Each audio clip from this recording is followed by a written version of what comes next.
অস্ট্রেলিয়ার উত্তর কুইন্সল্যান্ডে প্রবল বৃষ্টিপাতে বন্যা শুরু হয়েছে। এতে হাজার হাজার মানুষ বাড়িঘর ছেড়ে যেতে বাধ্য হয়েছেন। বন্যায় মৃত্যু হয়েছে এক নারীর। স্থানীয় কর্তৃপক্ষের বরাতে এসব তথ্য জানিয়েছে সংবাদ মাধ্যম বিবিসি। প্রতিবেদন বলছে, বন্যার পানি অনেক উপরে উঠে যেতে পারে বলে সতর্ক করেছে কর্তৃপক্ষ। পরিস্থিতির ক্রমেই অবনতি হচ্ছে। কুইন্সল্যান্ড রাজ্যের প্রধানমন্ত্রী ডেভিড ক্রিসাফুলি জানিয়েছেন, গত ২৪ ঘন্টায় উত্তর কুইন্সল্যান্ডের কিছু অংশে ৭০০ মিলিমিটারের বেশি বৃষ্টি হয়েছে এবং সোমবার পর্যন্ত রেকর্ড বৃষ্টিপাত অব্যাহত থাকার আশঙ্কা রয়েছে।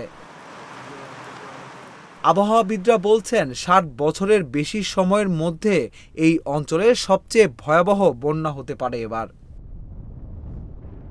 বিবিসি জানিয়েছে, টাউন্সভিল শহরে বসবাসকারী হাজার হাজার মানুষকে রোববার দুপুরের মধ্যে তাদের বাড়িঘর ছেড়ে যেতে বলা হয়েছে। কর্তৃপক্ষ বন্যার পানি আটকাতে ১ লাখ বালির বস্তা এনেছে। আগামী ২৪ ঘন্টায় ভারী বৃষ্টিপাত অব্যাহত থাকবে।